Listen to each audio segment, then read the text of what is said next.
있는 하나님의 오늘도 다윗은 하나님께 곡조붙은 찬양의 기도를 드립니다. 나의 영혼이 잠잠히 하나님만 바라며 나의 구원이 그에게서 나는도다. 저는 개인적으로 이 구절을 상당히 많이 누군가에게도 말을 하고 설교할 때도 상당히 많이 했던 말 중에 하나입니다.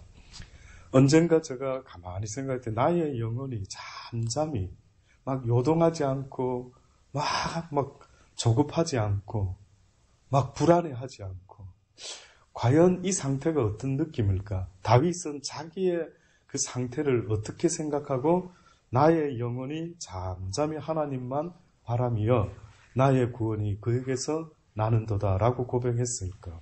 그러니까 어떻게 보면은 다윗은 하나님만을 잠잠히 바라봤다라는 것은 결국은 내가 이 세상에 살아갈 때에 오직 나를 구원해 줄 수 있는 유일한 분. 내 마음도 내 마음대로 할 수 없고, 그렇죠?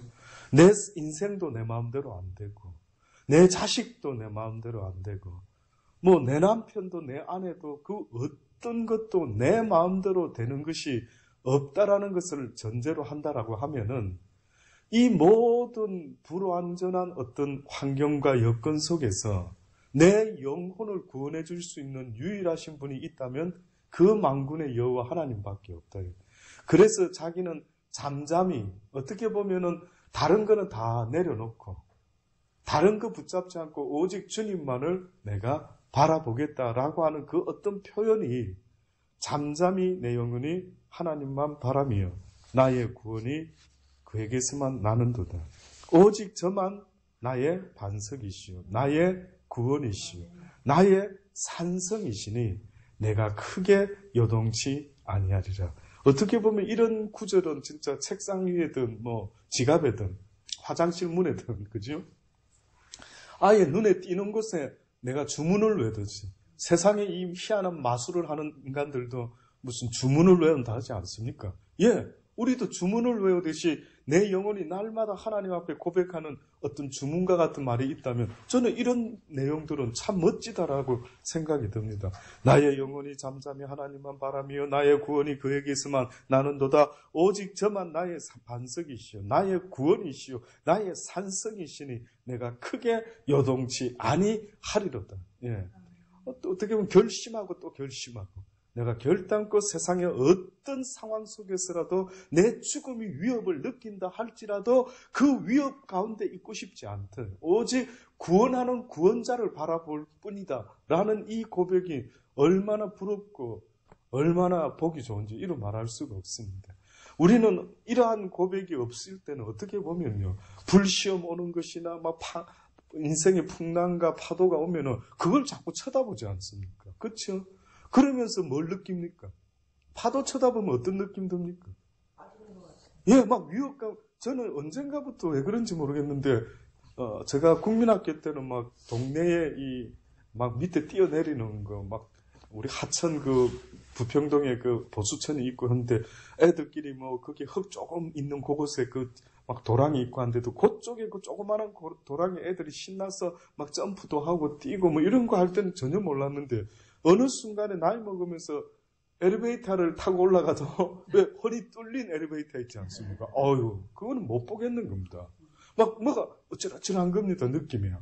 그리고 어느 집 아파트 가면은 왜 바로 그 창문이 너무 크게 다 뚫어져 있어가지고 바로 밑이 그냥 뭐 난간도 없는 그 유리창으로 돼 있다 할지라도 그 자체만 봐도 막 어찌러찌러하더라고요. 저는 그걸 볼 때마다 그렇구나. 보통 사람들이 나야가라 폭포 같은데 뭐 이래 지나가는 무슨 달인이 뭐니 뭐 줄사다리 뭐 타고 가는 사람들이 그 사람들에게 물어보면 공통적으로 그걸 탈 때는 밑을 쳐다보면 안 된다. 딱 그 줄을 탁 타고 외줄을 이제 저기 건너가야 될 때에 그럼 묘기를 할 때에 밑을 쳐다봤다가는 평정심을 잃어버린답니다. 그러니 앞을 딱 본답니다. 앞만. 이 줄의 끝을 딱 보고 중심을 잡고 어디든 좌우로. 그러니까 쉽게 말하면 몸은 흔들리고 있을지 몰라도 눈은 중심을 딱 보는 거죠. 이렇게. 그 지금 다윗이 하는 이 이야기는 한번 느껴봤어요. 이 지금 무슨 말이지? 내 구원이 주님께만고 내가 잠잠히 주님만 바라보겠다라는 이 사람의 이 고백은 세상에 때로는 풍랑이 오고 뭐 위험이 오고 애들이 나를 흔들고 하는데 그 길을 보지는 않겠다라는 겁니다. 한마디로 말하면 그 길 안 보면 그럼 뭘 보는데요? 그때마다 주를 보겠다라는 거예요. 주를 보면서 흔들리면 흔들리는 대로 나름대로, 그렇죠? 조금 비틀비틀하면 비틀하는 대로, 비틀할 때 여길 쳐다보는 거는 바로 떨어지는 것과 똑같은 겁니다. 내 인생에 있어서 과연 이 말씀을 어떻게 한번 느껴보십시오. 그러면 이걸 내가 인생 가운데 내가 어렵고 힘들고 화나고 요동하고 막 속상하고 이럴 때 나는 어떻게 하는가? 이럴 때 나는 이때까지 어떻게 했지? 그걸 쳐다볼 때가 대다수지. 그거 쳐다보니까 곧바로 내가 어떻게 변합니까? 요동하죠. 인정하십니까? 화나고 짜증나고 열받치고 갑자기 내 인생이 막 허무하고 아이고 이놈의 거 다 뒤집어 엎어버려. 그래 이놈의 복도 지질이 없지 뭐 이런 말을 해가면서 완전히 인생이 막 내 인생이 절망 가운데 떨어지는 모습을 꼭 진짜 그 폭포 밑으로 이걸 잘 나가다가 막 실수해가 떨어지는 사람처럼 그 나락으로 떨어지는 거 아닙니까? 그러니 오늘 이 정오에 특별히 이 다윗의 이 고백이 왠지 나는 과연 잠잠히 정말 주님만 바라보고 살아왔던가 하는 것을 다시 생각하는 것입니다. 넘어지는 담과 흔들리는 울타리 같은 사람을 죽이려고 너희가 일제히 박격하기를 언제까지 하려느냐. 우리는 불안하다라는 겁니다. 인간은 진짜 내버려 두면은 하나님의 바라보지 못하는 인간들은 늘 흔들리는 담과 넘어지는 담과 흔들리는 울타리 같다. 이러한 사람을 죽이려고 악한 자들이 다윗을 공격하듯이 우리를 일제히 박격하기를 언제까지 하려냐 저놈들이. 저희가 그를 그 높은 위에서 떨어뜨리기만 꾀하고 거짓을 즐겨하니 입으로는 축복이요 속으로는 저주로다 셀마. 어떤 이들은 사람을 세우는 게 아니고 사람을 이용해서 넘어뜨리고 쓰러뜨리는 일을 얼마나 많이 계획하고 있는지 모르는. 그러니 다윗이 봤을 때 안 그래도 힘든 우리네 연약한 인생을 왜 그 악한 마음을 가지고 사람을 갖다가 넘어뜨리려고 하고 흔들고 오히려 도와주지는 못할 만큼 무엇 때문에 사람을 갖다가 그렇게 박격하느냐. 네? 여러분 사람의 대상은요 분명히 아셔야 됩니다. 내가 미워하고 싸워야 될 대상이 있다면 누굽니까?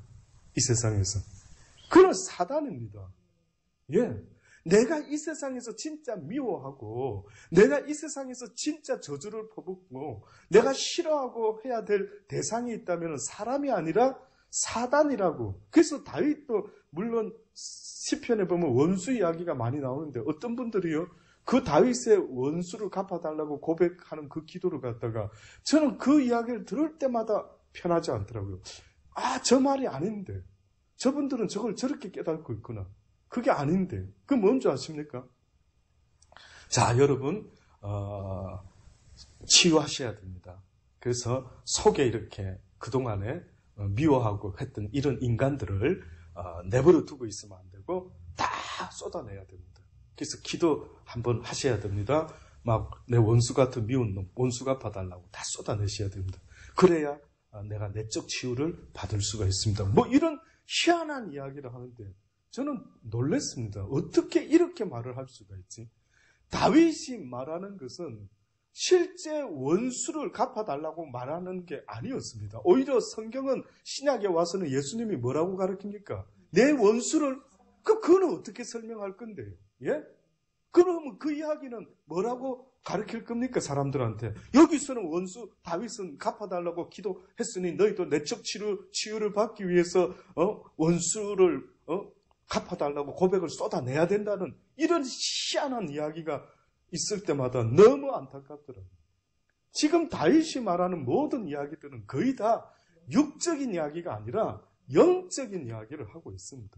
그래서 영적으로 악한 것들이 누군가를 뱀을 통해서 아담과 하와를 속인 것처럼 그러면 사단이가 또 사람들을 통해서 악한 자, 강교한 자를 통해서 또 역사가 일어나게 되는 겁니다. 꼭 법칙이 너무 신기한 영의 법칙이 있어요. 성령도요. 그 영도 우리한테 처음부터 우리와 함께 할 수가 없어요. 그러니까 우리가 그 영이 우리와 함께 하고 싶어서 우리한테 처음에 뭘 하는 줄 아십니까? 말씀을 자꾸 들려줍니다. 이 말씀 붙잡아. 이렇게 살아요. 그러니까 보혜사 성령이 우리에게 들은 이야기가 깨달아지고 생각나게 하고 또 새로운 걸 가르쳐 주기도 하고 말씀을 자꾸 가르치려고 하는 거예요. 이게 어떤 거하고 똑같으냐 하면 아담과 하와가, 특히 하와가 처음에 하나님 말씀만 가졌죠. 근데 사단이가 뱀이라는 몸을 통해 가지고 무슨 짓을 시작했느냐 하면 하와한테 직접 들어오지 못하고 먼저는 뱀한테 역사를 하는데 뭐라고 생각을 바꾸고 있습니까? 야, 어기고 따먹어봐 한번. 그 따먹고 나니까 무슨 일이 벌어졌습니까? 그 다음부터 그 육신을 누가 주관합니까? 사단이 주관합니다.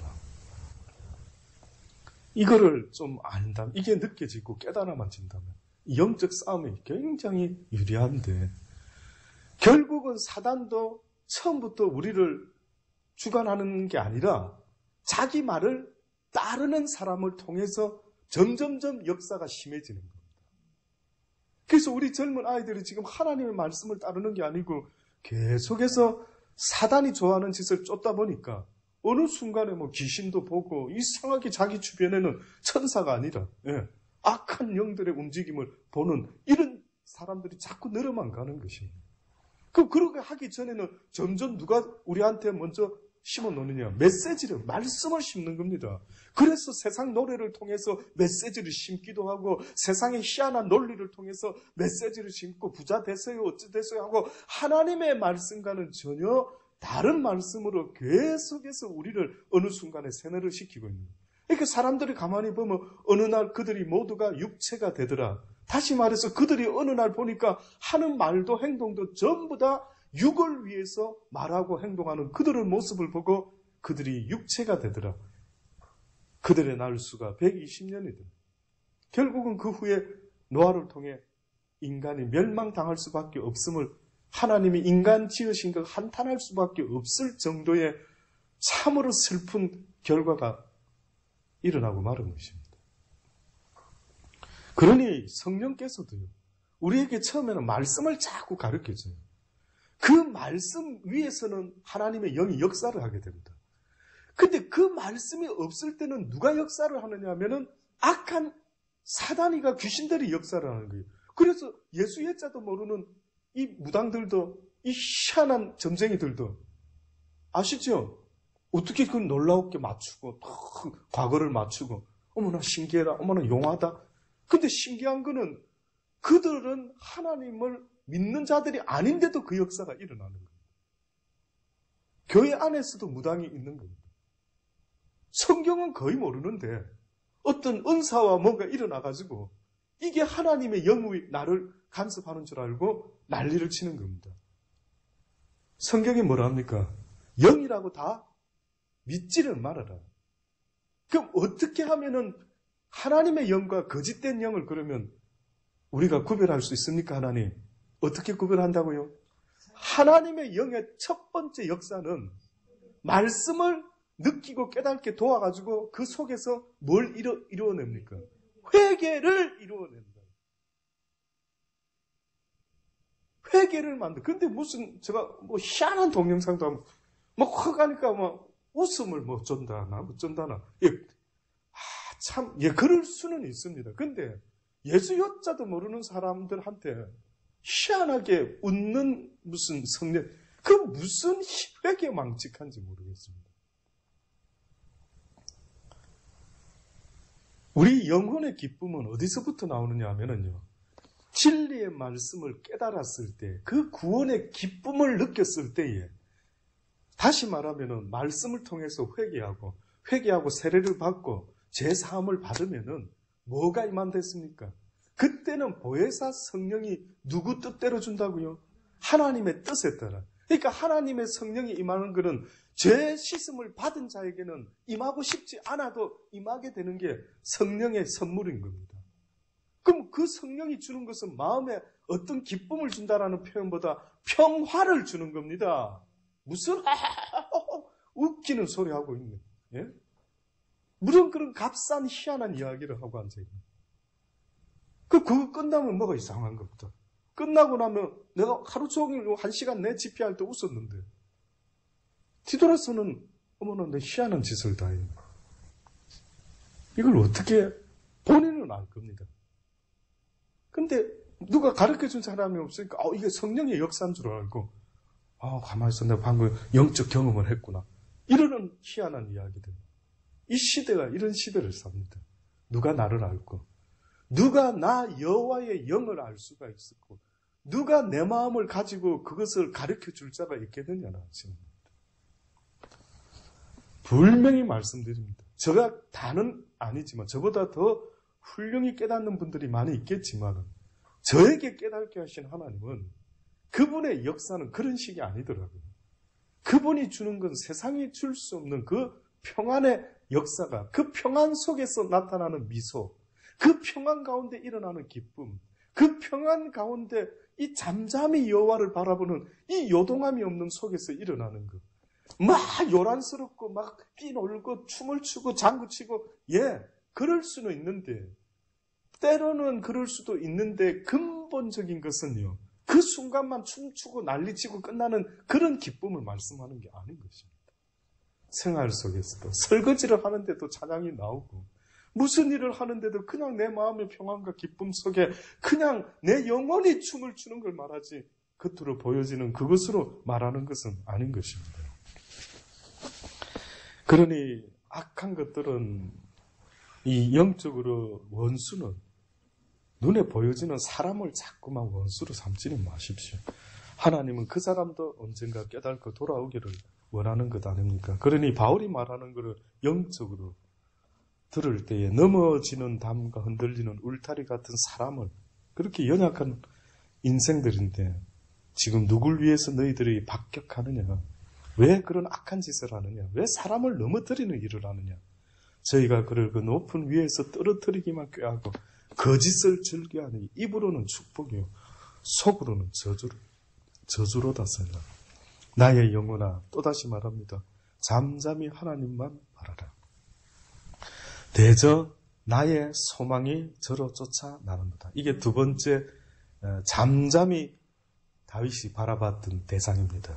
첫 번째 잠잠히 바라봤던 대상은 뭐였다고요? 구원을. 나의 구원이 그에게서 나온다. 내가 두 번째 잠잠히 주님을 바라본데 대저 나의 소망이 저로 쫓아나는다. 나의 소망이라고 할 때 다윗의 소망은 뭐였을까요?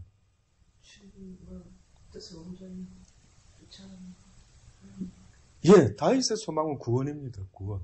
그러니까 어떻게 보면은 다윗이 하나님을 알면 알수록 소원이 하나 생긴 게 있습니다. 저도 어떻게 보면 솔직히 고백하는 것은 정말 구원 같아요. 내 육신의 이 악한 사망의 법에서 빨리 벗어나고 싶습니다. 내 영혼이 이 속에 육신에 갇혀 있는 한은 싸워야 돼요. 제가 어느 때는 주여 언제까지 싸웁니까? 빨리 속히 이 육신의 법에서 구원받기를 원합니다. 그러나 하나님은 성경을 통해서 신약에서 이렇게 표현했죠. 네가 육신을 벗어나기를 구하지 말고 생명이 너를 삼키기를 구한다. 생명이 너의 육신을 이기기를 원한다.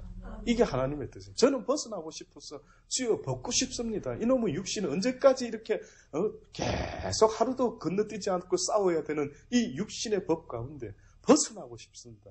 얼마나 그렇죠. 그때는 완전히 벗어나고. 그러나 아버지는 이 땅에서부터 생명의 성령의 법이 너를 주관하기를 원한다. 그 법이 너를 삼켜서 물론 완전할 수는 없지만은 그러나 이 땅에서 육을 가지고 있는 한 승리의 연속의 삶을 살아가기를 원한다. 그러니 이것이 숙제인 겁니다. 그러니 이게 쉽지 않는 겁니다. 이 평안은 싸워야만이 얻을 수 있는 겁니다. 이 평안은 승리하는 자에게 주어지는 평화이기 때문에 이것을 잠시라도 육을 갖고 있는 한 멈출 수가 없어서 오늘도 또 몸부림을 치고 주를 바라볼 수밖에 없는 우리의 모습이 바로 이 땅에서 영적 싸움을 싸울 수밖에 없는 하나님의 사람들의 모습이다. 그러니까 영적 싸움을 싸우는 자의 모습이 곧 성경은 깨어있는 자의 모습이다. 네가 날마다 깨어있구나. 왜? 싸우고 있으니까. 안 싸우고 있다는 것은 둘 중에 하나입니다. 승리로 끝이 났든지 아니면은 안 싸우고 져버렸던지.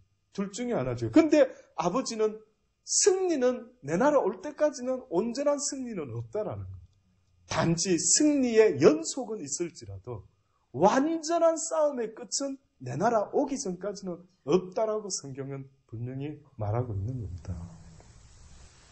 그러니 그의 소망은 사실은 구원입니다. 대저 나의 소망이 저로 쫓아난다. 저로 쫓아난다. 내 소망은 그분 손에 있다.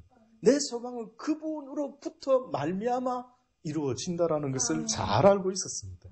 오직 저만 나의 반석이시요 나의 구원이시요 나의 산성이시니 내가 요동치 아니하로다. 내 마음이 결단코 주님 앞에서 흔들리지 않겠대.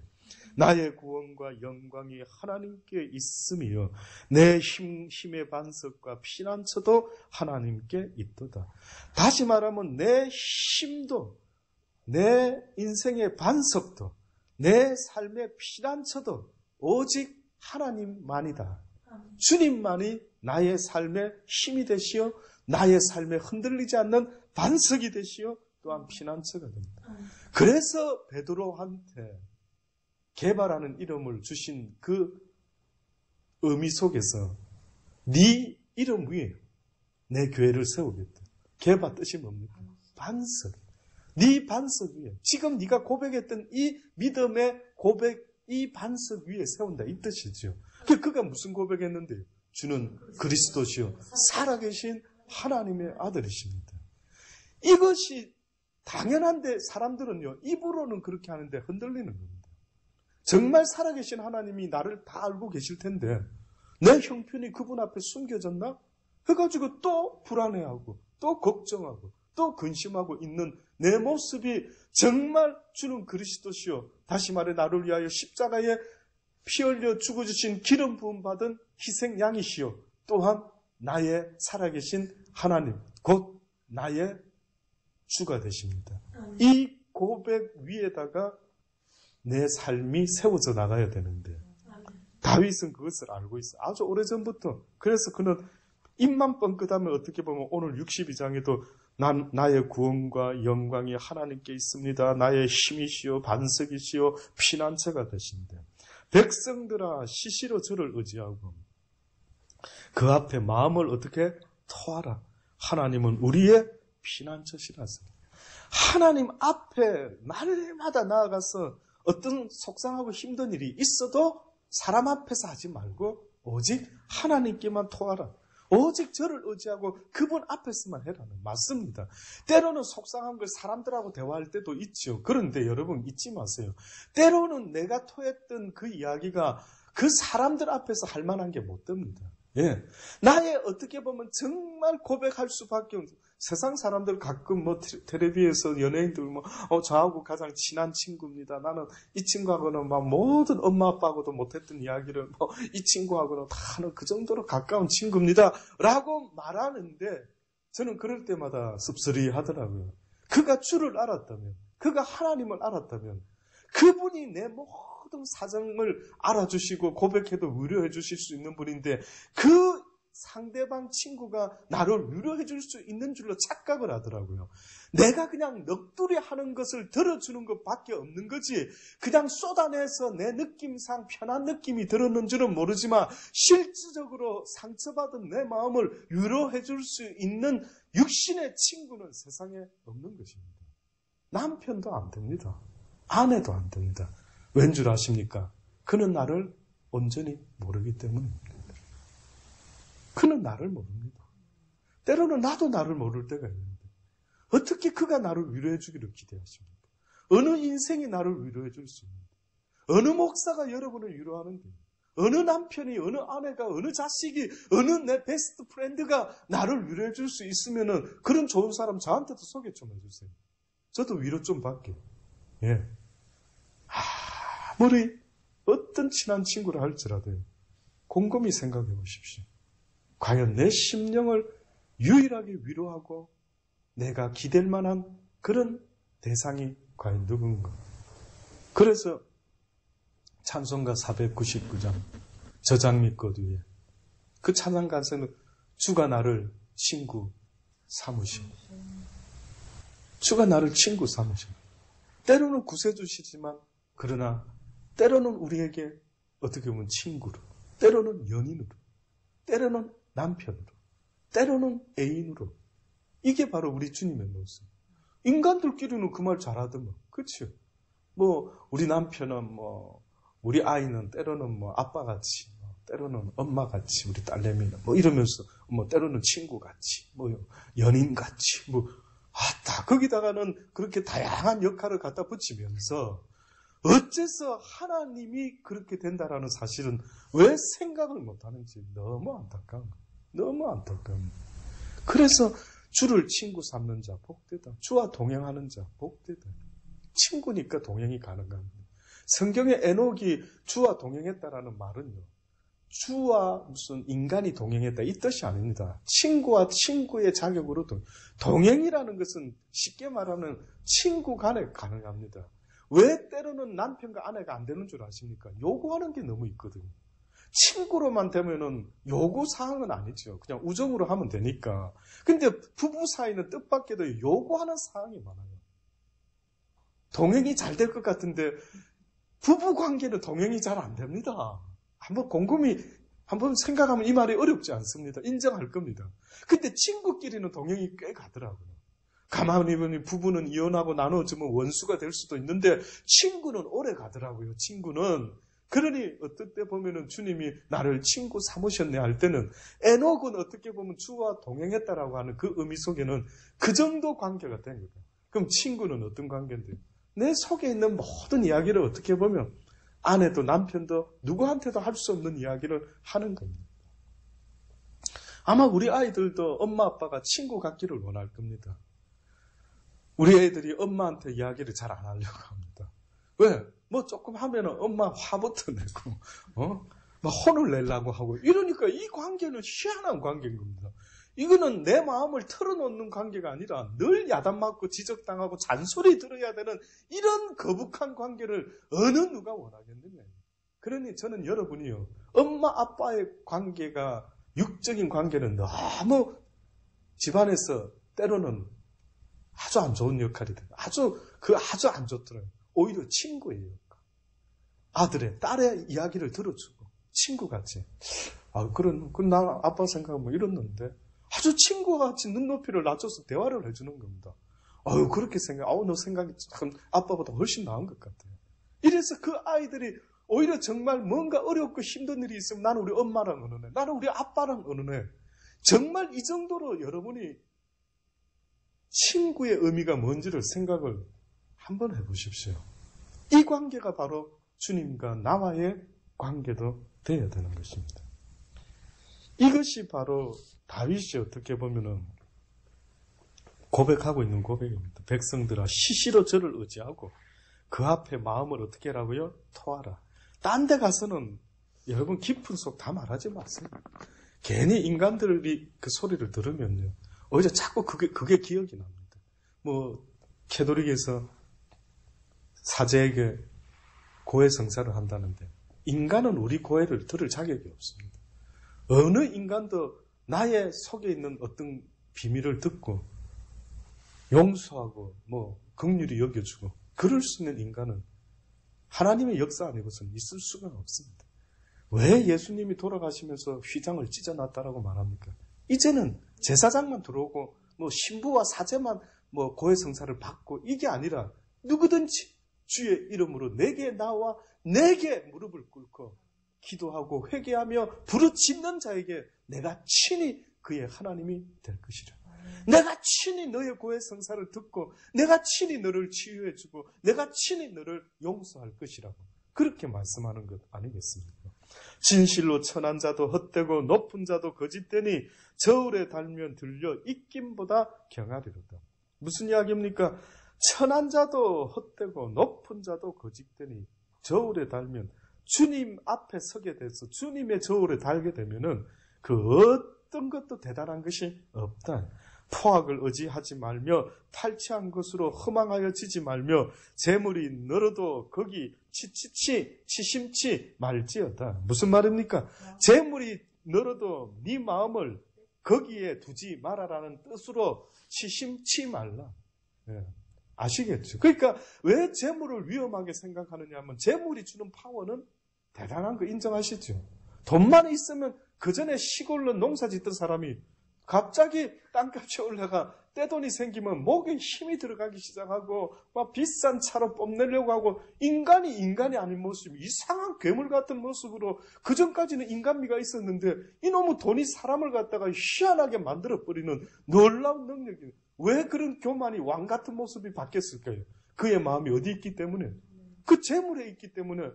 그래, 내가 재물이 있으니 이제는 내가 왕이다. 내가 이제는 최고다. 야, 사람을 이렇게 한순간에 교만하게 만들어주는 놀라운 파워. 이게 세상의 물질인 걸 하나님은 너무 잘 알고 있습니다. 여러분이 그나마 좀 가난하니까 좀 이렇게 하고 있지. 여러분한테 돈 막 한 100억이 딱 생겨보십시오. 목사님, 사드릴게 갑시다. 이러면서 얼마나 그 모습 속에 무슨 돈 자랑하듯이 정말 들어도 사준다 해도 기분 나쁠 정도로 차마 대놓고는 말 못하겠지만 여러분도 느끼는 거 아닙니까? 저 돈 자랑하는 것 봐. 거만한 것 봐. 본인도 느끼면서 본인은 그 자리에 서면 아닐 것 같이 그렇게 딱 하고 있는데 거짓말 하지 마시고 스스로 속지도 마십시오. 그거는 예외가 없는 겁니다. 그래서 주님이 오히려 가난한 자를 통하여 믿음에 부욕해 만든다라는 게 그냥 하시는 말씀 같아요. 왜?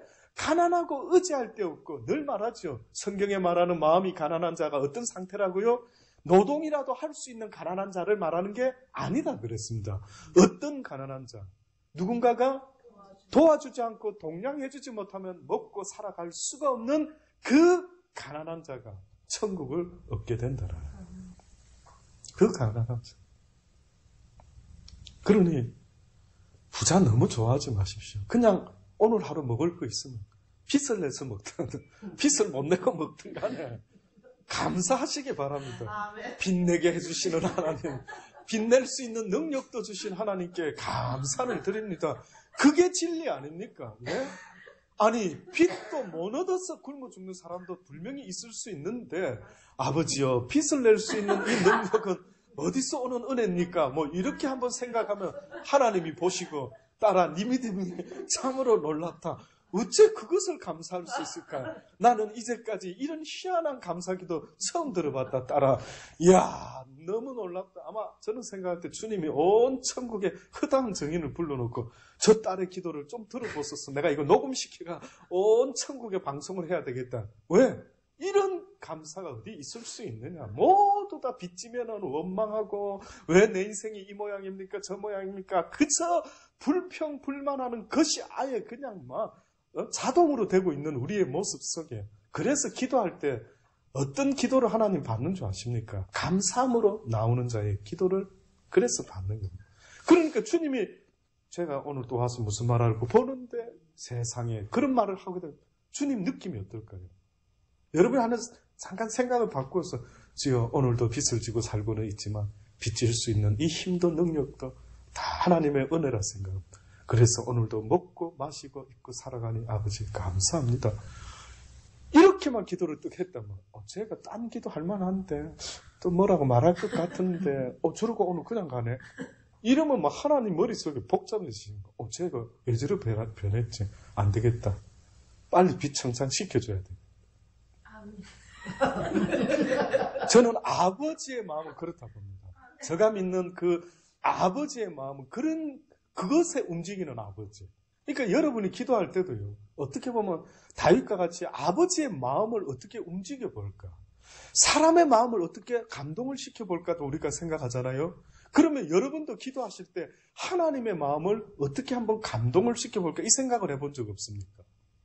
내가 기도할 때 아버지가 어머나, 야, 너 오늘따라 왜 이렇게 기도해?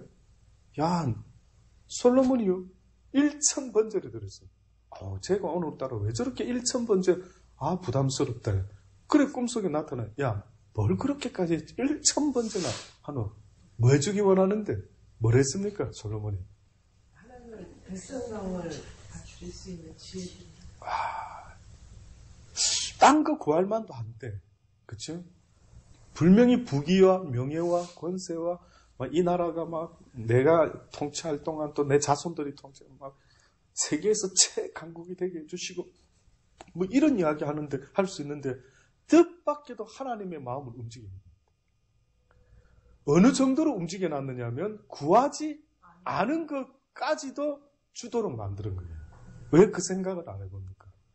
왜 내가 구하는 것은 한정이 되어 있지만 그분이 알아서 나한테 주시려고 작정만 하면은 내가 생각도 못한 것들이 어떻게 보면 나에게 주어져. 그러니까 아버지 마음은 안 주고 싶은 게 아닙니다. 가난을 왜 자꾸 허락하냐면 그나마 가난할 때 네가 나를 바라보니까 주는 거지. 그가 부자인데도 주를 바라보고 오히려 그 재물을 조금 더 제 것으로 여기지 않고 오히려 하나님이 기뻐하는 일에 쓴다면은 하나님이 그 사람한테 물질을 차고 넘치도록 줄까요? 주지 않을까요? 줄 수밖에 없죠. 네가 내 마음을 가졌으니 내가 너한테 안 주고 싶은 게 뭐가 있는데 아들아 네가 어떻게 이 아빠 마음을 이렇게 잘하노? 아빠가 가지고 있는 모든 건 너한테 다 주겠대. 모든 유산 너한테 다 준다. 네 마음 생각하는 게 아빠하고 똑같아. 그래서 주님의 마음을 배우는 자가 참으로 복되다라는 겁니다. 마지막으로 결론적으로요. 너희가 재물이 늘어도 거기 치심치 말라. 제발 거기다 마음을 두지를 말아라. 하나님이 한두 번 하신 말씀을 내가 들었나니 권능은 하나님께 속하였대. 모든 능력과 모든 어떤 내 마음의 그 방은 오직 하나님께만 둬야 된다. 그분의 권능 아래에 내 마음을 둬야 된다. 어떤 세상의 것을 둬서는 안 된다. 주여 인자함도 주께 속하였사오니 주께서 각 사람이 행한 대로 갚으시미니이다. 의미 있는 이야기입니다. 왜 갑자기 각 사람의 행한 대로 심판하시는 주여라고 하는데 그 앞에다가 주여 인자함도 주께 속하였으니 무슨 말입니까? 예, 우리를 심판하실 때 어떤 마음으로 심판해달라? 긍휼과 자비와 인자라고 하는 것은 언젠가도 우리가 팔복에서도 이야기 들었습니다. 인자라고 하는 것은요, 누군가를 용서를 해주는데 편한 마음으로 용서하는 게 아니고요. 가슴이 찢기고 창자가 다 찢어지는 거, 참는 겁니다. 저거 마음 같아서는 당장 족치고 싶고 심판에 완전 지옥 아랫목에 보내야 됩니다. 그런데 인자라고 하는 것은 그런 지금 감정을 억누르는데 얼마나 억눌렀으면은 그 참는 감정이 내 창자와 심장을 다 찢는다. 그 정도로 참아봤습니까? 그러니까 다윗이 주의 인자함을 기억하시고 언젠가 우리 각 사람의 행한 대로 주께서 갚겠지만은 그러나 정말 제대로 갚는다 하실 때 누가 주님 앞에 설 자가 있겠습니까? 누가 주님 앞에 온전한 자가 있겠습니까? 그 온전함을 기준으로 하지 마시고 주의 인자하심으로 애쓰고 노력한 것을 가지고 기준으로 좀 잡아주세요.